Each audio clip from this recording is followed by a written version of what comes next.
Baiklah, saya akan menjelaskan tentang pengertian Microsoft Access. Microsoft Access adalah program aplikasi yang berbasis data komputer relasional yang diperuntukkan bagi kalangan rumah dan perusahaan yang masih terbilang kecil sampai perusahaan menengah.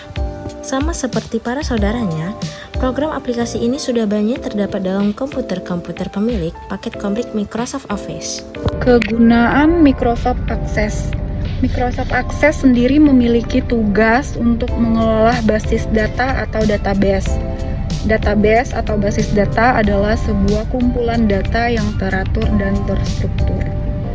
Database ini nanti akan diolah secara khusus untuk menjadi sebuah informasi menarik. Oleh karena itu, database memerlukan data yang dimasukkan agar bisa mengolah.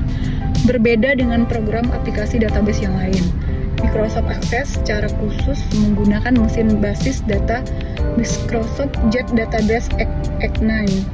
Hal ini menjadikan program aplikasi ini memiliki tampilan grafis yang intuitif, yang dapat semakin memudahkan pengguna dalam mengoperasikan.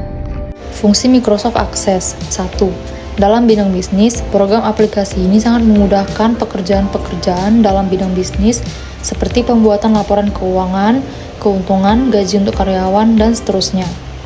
Penggunaan Microsoft Access akan sangat membantu dan mempercepat urusan dalam bisnis dan pengembangan bisnis. 2. Dalam bidang pendidikan, tidak seperti bidang bisnis, fungsi Microsoft Access dalam bidang pendidikan dapat dilihat dari pengoperasiannya untuk berbagai keperluan di tingkat sekolah. 3.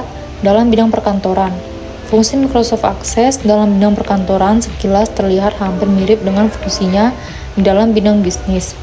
Fungsi program aplikasi ini dalam bidang perkantoran biasanya digunakan oleh seseorang dari kantor yang bertanggung jawab untuk mengelola database. Orang-orang yang memiliki tanggung jawab tersebut adalah sekretaris, administrasi keuangan, dan lain sebagainya. Cara membuat database. Yang pertama, buka akses. Kedua, jika sudah terbuka, pilih file, kemudian klik baru. Ketiga, pilih database kosong atau pilih template. Keempat, beri nama database tersebut, pilih lokasi, kemudian pilih buat. Kelima, jika perlu, pilih aktifkan konten di bilah pesan berwarna kuning saat database terbuka. Selanjutnya, cara mengimpor data dari Excel. Yang pertama, buka buku kerja Excel. Pastikan setiap kolom memiliki judul dan tipe data konsisten. Kemudian pilih rentang data. Yang kedua, pilih data eksternal, kemudian Excel. Ketiga, pilih telusuri untuk menemukan file Excel, terima nilai defaultnya, lalu klik OK. Keempat, pilih apakah baris pertama data berisi judul kolom. Kemudian, klik berikutnya. Dan yang kelima, selesaikan semua layar panduan selanjutnya, lalu pilih selesai. Cara membuat basis data baru. Yang pertama, klik tab, file, dan pilih new. Dan yang kedua, berilah nama basis data. Selanjutnya, cara menambahkan data ke basis data. Yang pertama, tentukan struktur terbaik untuk data Anda. Yang kedua, buatlah tabel pertama Anda. Dan yang ketiga, impor data dari sumber lain. Keempat, tambahkan tabel lainnya. Selanjutnya, cara mengatur hubungan antar tabel. Yang pertama, pahami bagaimana kunci bekerja. Kedua, klik tab Database Tools, lalu klik tombol Relationship di bagian Relationship. Ketiga, tarik file yang ingin Anda gunakan sebagai foreign key ke file yang Anda buat untuk foreign key. Baiklah, saya akan menjelaskan tentang pengertian Miro. Miro adalah sebuah aplikasi dengan konsep papan tulis untuk kolaboratif online, sehingga kamu dan tim dapat berkolaborasi dan bekerja sama secara efektif. Kamu dapat mengundang rekan kerjamu dari jarak jauh untuk mencari ide, mengelola proyek bersama di waktu yang sama. Sehingga proses brainstorming menjadi lebih efektif. tim dapat menggunakan papan tulis Miro untuk bertukar pikiran dengan membuat sticky note digital sehingga perencanaan dan pengelolaan alur kerja yang ringkas. Miro juga dapat membantu tim mengatur rapat dan workshop sehingga obrolan video, presentasi, berbagi, dan banyak fitur lainnya. Menurut Gary Fox, Miro adalah tool virtual whiteboard yang memudahkan penggunanya untuk berkolaborasi dalam suatu proyek bersama. Dengan begitu, tool online whiteboard ini memungkinkan proses kerja yang lebih efektif dan efisien. Tool ini bersifat cloud-based dan cocok digunakan oleh bisnis baik kecil maupun besar. Fungsi Miro. Miro menjadi salah satu papan tulis digital yang banyak disukai untuk berkolaborasi dengan orang lain. Berikut adalah beberapa fungsi Miro. 1. Membuat catatan dan desain. 2. Memindahkan barang. 3. Berkomunikasi melalui panggilan video atau obrolan online. 4. Brainstorming ide bersama dari jarak jauh secara real time. Dan selanjutnya, membuat daftar ide atau topik agar fokus pada proyek. 6. Mengembangkan cerita pengguna atau customer journey map. Dan ketujuh, wireframing konsep atau ide produk baru.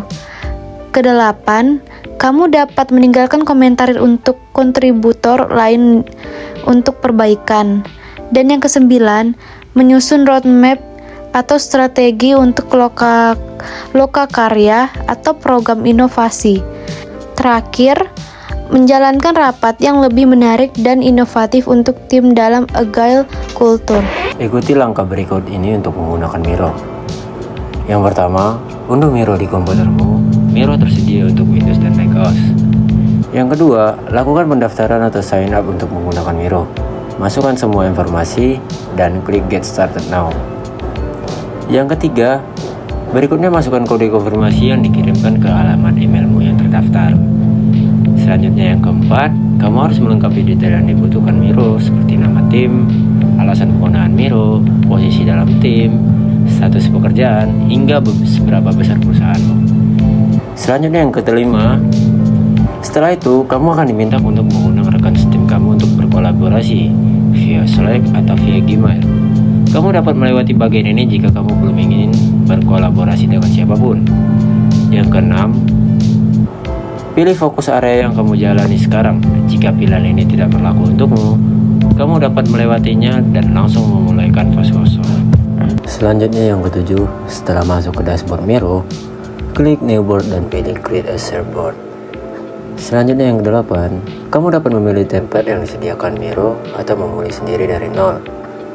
Selanjutnya yang 9, di papan tulis kosong ini, kamu dapat memilih tipe frame atau ukuran dari opsi yang ada. Fungsinya adalah untuk membatasi area dari papan tulismu, sehingga kamu lebih mudah untuk menyusun dan mengelola konten. Kamu juga dapat mengekspor bingkai yang sudah dibuat sebelumnya. Selanjutnya, tahap yang selanjutnya, setelah memilih frame, kamu dapat menambahkan sticky notes, mind map, teks, atau video ke dalam papan tulis ini. Jika kamu memiliki beberapa frame dalam satu board, kamu dapat men-zoom out dan untuk melihat semua frame yang ada.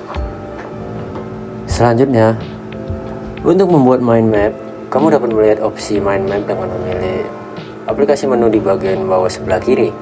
Pilih mind map dan letakkan dimanapun yang kamu mau. Klik tanda plus untuk membuat cabang pertama dan cabang-cabang turunannya.